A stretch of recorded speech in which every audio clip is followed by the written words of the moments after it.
I have had a realization that I just wanted to share with you. I'm someone that finds autumn and winter quite challenging, and one of the reasons that I made the hibernation, which is my online course for autumn and winter, one of the reasons I made that was because I kind of made it for myself. I made something that I needed to help me get through a difficult time of year.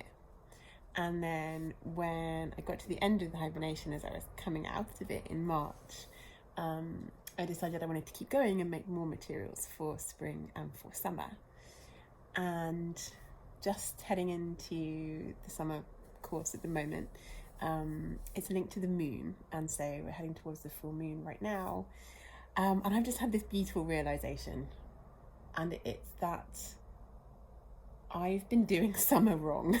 Of course, there is no wrong, but the way that I've been moving through summer has been massively affecting me in autumn and winter, because everything falls away naturally in autumn and winter. It's death season, the leaves are falling off the trees,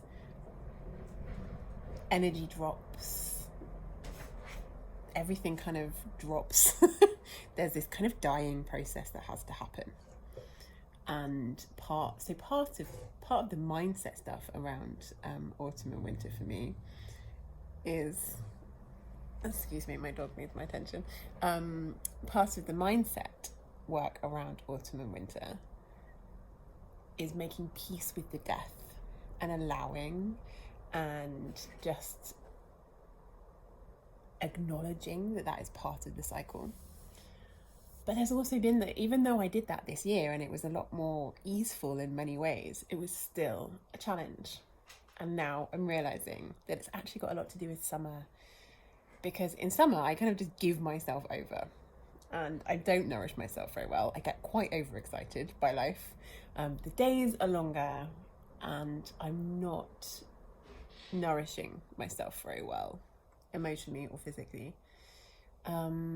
So that I'm quite burnt out by the time summer ends, and I'm going into autumn and winter with that level of depletion. So that when things start to fall away, it's really challenging because there's not much there in the first place to fall away. I'm already a bit of a husk. So the falling away is extra painful. So this summer, it's going to be different, and I'm feeling quite excited about how that's going to impact my autumn and winter progress. This summer I am moving slower. I am nourishing myself.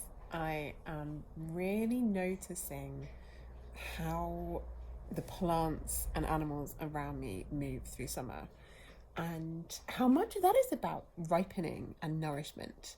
Baby birds being fed, ready to fly, the apples on my tree growing bigger, and some of them are not going to make it and some of them fall off. I want to make it. I want to be the apple that makes it. So yeah, that is my intention, and that was my realization, because I just wanted to share it, because I know I'm not the only one in the world that struggles with these things, and that autumn and winter can be challenging in a whole load of ways.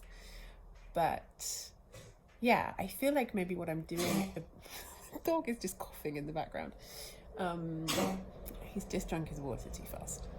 So yeah, that is my intention. What I'm kind of doing is almost, so cherry trees are one of my favorites. What I'm kind of doing is nourishing myself as the cherry tree, so that I can gather up all of those juicy fruits and make jam, or, preserve them over winter to keep me going with that sweetness and that nourishment. So at the moment, I'm kind of tending myself like I would a cherry tree, feeding myself, drinking lots of water, feeding myself physically, emotionally, spiritually, so that my reserves are higher when I go into autumn and winter. I will let you know how it goes.